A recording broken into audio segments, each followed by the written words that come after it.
No.1 Oncologist reveals the simple daily habit that prevents cancer. After 50, I'm Dr. William Lee, a vascular biologist, cancer researcher, and author who has dedicated over 25 years to understanding the fundamental mechanisms that prevent cancer at the cellular level. What I'm about to share isn't a pharmaceutical cure or a supplement you'll find in a pill bottle, but rather a category of daily habits that, according to a significant 2022 study from Harvard's T.H. Chan School of Public Health, involving over 116,000 adults followed for 28 years, can reduce overall cancer risk by an astonishing 61% in individuals over the age of 50. This isn't about drastic interventions. It's about embracing a lifestyle that significantly impacts your health trajectory. Today, I'll be detailing the 5 most potent components of this lifestyle, starting with what's helpful and progressing to what is truly transformational, equipping you with actionable steps to implement starting tomorrow. Before we dive in, I want to understand your experiences. Please share your age and whether you've had a doctor discuss cancer prevention, beyond just detection, with you. Your responses genuinely influence the content I create, and I eagerly read every comment. Now let's begin with number 5, a practice often overlooked for its simplicity, yet potentially life-saving. At number 5, we have a foundational habit that many dismiss as too trivial: morning hydration. Specifically, consuming 16 to 20 ounces of cold or room temperature filtered water upon waking, before any coffee, food, or even checking your phone. This isn't about mere thirst quenching, it's deeply intertwined with aging biology. After 55, our interoceptive thirst sensitivity, our brain's ability to signal when we are thirsty, diminishes. A 2019 study from the University of Barcelona revealed that individuals over 60 often operate at 8–12% below optimal cellular hydration without feeling thirsty. This chronic, subtle dehydration has profound implications for cancer prevention, particularly impacting the lymphatic system, the body's internal waste removal service. When dehydrated, this system slows, leading to the accumulation of damaged cells and a rise in inflammation. Chronic low-grade inflammation is now recognized as a primary driver of cancer initiation, notably for colorectal, bladder, and kidney cancers. The Harvard Nurses' Health Study corroborated this, finding that women drinking more than 5 glasses of water daily experienced a 45% lower risk of colon cancer compared to those drinking 2 or fewer. Beyond this, proper hydration supports autophagy, the cell's self-cleaning process. After age 65, autophagy efficiency declines by about 30%, but adequate hydration can partially restore this crucial function. To implement this effectively, keep a 20-ounce glass of filtered water by your bedside. Upon waking, drink it all before anything else. A squeeze of lemon can add D-limonene, known for its anti-tumor properties. For synergistic effects, pair this morning hydration with 10 minutes of light movement, like walking around your home. This movement enhances lymphatic flow and can boost cellular cleansing by up to 40%, according to research from the Karolinska Institute. Building upon this essential hydration, number 4 focuses on breakfast and the power of fermented foods. These foods, staples in the diets of the world's longest-living populations for millennia, have been increasingly validated by over 200 peer-reviewed studies on cancer prevention. I'm referring to naturally fermented foods such as plain yogurt, kefir, kimchi, sauerkraut, and miso. A groundbreaking 2021 study from Stanford University, published in the journal Cell, demonstrated that diets rich in high-fiber, fermented foods significantly enhanced microbiome diversity and reduced 19 specific inflammatory proteins linked to cancer progression. This is particularly vital for those over 50, as intestinal permeability, or leaky gut, increases after age 60. This allows bacterial toxins called lipopolysaccharides to enter the bloodstream, triggering systemic inflammation that can fuel precancerous cells. I recall a patient, Margaret, 67, from North Carolina, who presented with elevated inflammatory markers and a strong family history of colorectal cancer. Despite a generally healthy diet, she consumed no fermented foods. After incorporating 2 daily servings, morning kefir and a side of sauerkraut at lunch, her C-reactive protein (CRP) levels, a key inflammation marker, dropped by 38% within 90 days, astonishing her gastroenterologist and significantly improving her well-being. The mechanism behind this involves short-chain fatty acids, specifically butyrate, produced when beneficial gut bacteria ferment fiber. Butyrate signals precancerous cells in the colon to undergo apoptosis, effectively eliminating them before they can cause harm. Aim for 1 to 2 servings of naturally fermented foods daily, ensuring they are unpasteurized to retain live cultures. Look for live and active cultures on the label. For a synergistic boost, pair fermented foods with prebiotic-rich foods like garlic, leeks, or underripe bananas, which nourish the beneficial bacteria introduced by fermentation, compounding their positive effects. While number 4 is potent, number 3 introduces a truly extraordinary scientific principle.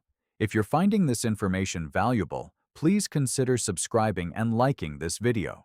I consistently provide evidence-based health content for those over 50, and your support is invaluable. Number 3 is something you've likely heard of, but perhaps not understood in terms of its profound cancer preventive effects. Daily walking, specifically what researchers term metabolic walking. The distinction between a casual stroll and metabolic walking could be the difference between fueling cancer and starving it. Our bodies utilize 2 primary fuel systems, glucose and oxygen. Cancer cells, as described by Otto Warburg in 1931 and confirmed by subsequent research, are almost exclusively glucose-dependent and inefficient at using oxygen for energy. By engaging in sustained, moderate-intensity physical activity, where your heart rate is elevated to 55 to 70% of your maximum, you achieve 2 critical outcomes. You deplete circulating glucose, starving cancer cells, and you saturate your tissues with oxygenated blood, creating an environment hostile to cancer cell survival. A 2020 meta-analysis by the American Cancer Society, analyzing data from 1.4 million adults, found that regular moderate physical activity was linked to a 42% reduction in colon cancer risk, a 38% reduction in breast cancer risk, and a 27% reduction in lung cancer risk, even in non-smokers. This is remarkable for an intervention that requires no prescription. Crucially for aging bodies, after 65, mitochondrial function declines by up to 35%. Mitochondria, the power generators within our cells, are essential for both aging well and cancer prevention. Sustained moderate walking is one of the few proven interventions to stimulate mitochondrial biogenesis, prompting your body to generate new, healthy mitochondria. Metabolic walking involves 30-45 minutes of continuous walking at a pace where you can converse but would struggle to sing, ideally performed at least 5 days a week, and preferably in the morning before your first meal to amplify the glucose-depleting effect. Consider Robert, a 72-year-old retired teacher from Portland, Oregon, who, after a cancer scare, adopted a morning walking protocol of 35 minutes, 5 days a week, alongside dietary changes. His follow-up colonoscopies were clear, and his oncologist noted significant improvements in his inflammatory markers, attributing his exceptional recovery in part to his walking regimen. For synergy, combine your morning walk with your morning hydration from habit number 5 and, if possible, walk in natural light. Morning sunlight exposure regulates your circadian rhythm, which in turn enhances immune surveillance, your body's cancer detection system. The combined effect is far more potent than either habit alone. Number 3 is impressive, but the next 2 habits are where the science becomes truly revolutionary. Number 2 introduces a dietary component that exhibits unique cancer-fighting properties, especially in adults over 50. I am referring to sulforaphane, a potent bioactive compound found in cruciferous vegetables, most notably broccoli sprouts, but also in broccoli, Brussels sprouts, cauliflower, and cabbage.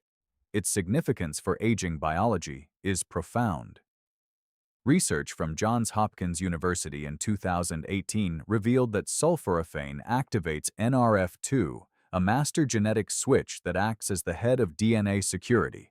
When activated, NRF2 triggers over 200 protective genes involved in detoxification, antioxidant defense, and, crucially, the repair of damaged DNA before it can mutate into cancer. The tragic reality for aging individuals is that NRF2 activity declines by approximately 40% between the ages of 50 and 70, diminishing your DNA repair system. Sulforaphane essentially reactivates this system. A landmark study from the University of Illinois found that regular consumption of sulforaphane-rich foods was associated with a 52% reduction in bladder cancer risk, a 41% reduction in prostate cancer incidence, and significant reductions in breast and lung cancer markers.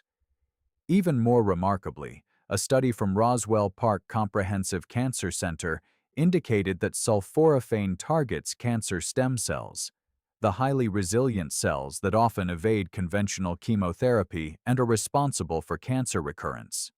Sulforaphane acts like a strategist, going after the leaders of the cancer army. The preparation of these vegetables is critical. Sulforaphane isn't present in its active form directly. It's created through a chemical reaction involving the enzyme myrosinase, activated when the vegetable is chewed or chopped. However, cooking above 140 degrees destroys myrosinase, meaning fully cooked broccoli yields minimal active sulforaphane. The optimal method is to chop or lightly crush cruciferous vegetables, let them sit for 40 minutes to allow the myrosinase reaction to complete, and then lightly steam them for no more than 3 to 4 minutes. Raw broccoli sprouts are exceptionally potent, offering up to 50 times more sulforaphane per gram than mature broccoli florets, and require no cooking. Aim for half a cup of raw broccoli sprouts daily or 1 cup of lightly prepared broccoli. For a synergistic advantage, pair your cruciferous vegetables with a small amount of raw mustard seed powder or raw radish. Both are rich in active myrosinase, and when added to cooked cruciferous vegetables, they can restore enzyme activity and increase sulforaphane bioavailability by up to 4-fold, according to research from the Institute of Food Research. This brings us to number 1, the single most impactful daily habit for cancer prevention after the age of 50. This is the culmination of the research, the very focus of preventative health conversations, and it is sleep. However, not just any sleep, but oncological sleep architecture. The specific quality and timing of sleep that activates your body's most powerful anti-cancer defenses. The disruption of this system has devastating consequences for cancer risk. During deep slow-wave sleep, stages 3 and 4, your brain activates the glymphatic system, a recently discovered waste clearance network that flushes toxic proteins and cellular debris from your brain and nervous system. Concurrently, during these deep sleep phases, your body produces its highest concentrations of melatonin. Melatonin is not only a sleep hormone, but also one of the most potent endogenous antioxidants known. A comprehensive 2021 review in Cancer Research found that melatonin directly inhibits tumor angiogenesis, preventing cancers from forming the new blood vessels they need to grow. It also stimulates natural killer NK cells, your immune system's frontline soldiers responsible for identifying and destroying cancer cells. The aging-specific data here is alarming. Melatonin production declines by up to 70% between the ages of 40 and 70, meaning most individuals over 65 produce negligible amounts during sleep, leaving their most powerful internal anti-cancer mechanism significantly compromised. A 2019 study from the International Agency for Research on Cancer classified night shift work, which chronically disrupts sleep architecture, as a probable human carcinogen, on par with certain pesticides and industrial chemicals, underscoring the severity of disrupted sleep for cancer risk. Eleanor, a 71-year-old retired nurse from Scottsdale, Arizona, was sleeping only 5 to 6 hours per night with frequent awakenings, exhibiting severely suppressed NK cell activity. Through a sleep recalibration protocol involving a consistent 10 p.m. bedtime, complete darkness, a room temperature of 67 degrees Celsius, and screen avoidance 90 minutes before bed, along with tart cherry juice for melatonin precursors, her sleep duration improved to 7.5 hours consistently within 6 weeks. Within 3 months, her NK cell count increased by 47%, astonishing her oncology team. Research is unequivocal. Adults over 60 who consistently sleep 7 to 8.5 hours per night in optimal dark, cool environments have up to 48% lower cancer mortality rates compared to those sleeping under 6 hours, according to a 20-year cohort study from the University of California, San Diego. To optimize your sleep for cancer protection, establish a consistent bedtime and wake time, even on weekends, as your circadian rhythm doesn't take days off. Make your room completely dark, as even minimal light suppresses melatonin production. Cool your room to between 65 to 68 degrees and avoid eating within 3 hours of sleep to allow your body to prioritize cellular repair. For synergy, combine your sleep optimization with morning sunlight exposure from habit number 3, as morning light anchors your circadian rhythm and directly enhances evening melatonin output, creating a biological environment where cancer struggles to thrive. All studies referenced are linked in the description below. I encourage you to explore them, share them with your doctor, and ask the questions that often go unaddressed in appointments. Remember, you are not too old for prevention. The science of health knows no age limit. Whether you are 55 or 85, with or without a history of cancer, your body possesses a remarkable capacity for healing, defense, and regeneration when provided with the right conditions. These 5 habits, morning hydration, daily fermented foods, metabolic walking, sulforaphane-rich cruciferous vegetables, and restorative sleep, are not complex or costly interventions. They are the fundamental conditions your biology was designed to flourish within. They require no prescription and are accessible to everyone. Each morning presents a new opportunity to begin building a healthier future. Your independence, your quality of life, and your ability to be present for your loved ones are worth the commitment to 30 minutes of walking, a glass of water, and a consistent bedtime. The research confirms it, and so do I. It is never too late. Please subscribe to this channel and share this video with someone you care about. We delve deeply into the science of aging well every week, and your support makes this work possible. I'm eager to hear from you. Which of these 5 habits will you start with first, and what has been your biggest challenge to achieving good sleep? Share your thoughts in the comments. I read every single one.